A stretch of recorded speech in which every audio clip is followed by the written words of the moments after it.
Last finishing.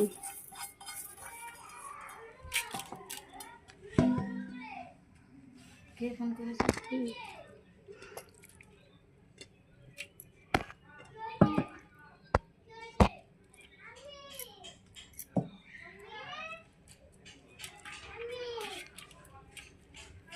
এপারে একটু দাও, হাতে পাকা হয়ে যায়। হ্যাঁ, হাতে ছবি তুললো কে?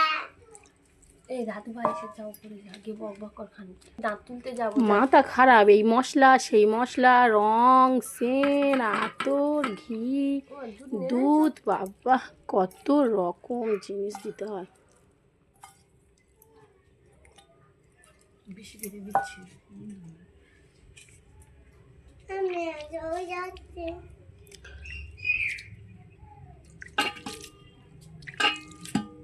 বিরিয়ানির ফিনিশিং কমপ্লিট, এখন দমে দেওয়া হবে, তারপরে খাওয়া শুরু হবে। ঠিক আছে বন্ধুরা, এখন এই পর্যন্ত ব্লগ শেষ করলাম, পরের ব্লগ নিয়ে আসছি। কি আমাদের আজকের বিরিয়ানি মানে কারোর নজর পড়েছে, প্রত্যেকটা গুলিয়ে যাচ্ছে, কার নজর পড়েছে আমি বুঝতে পেরেছি। টাটা।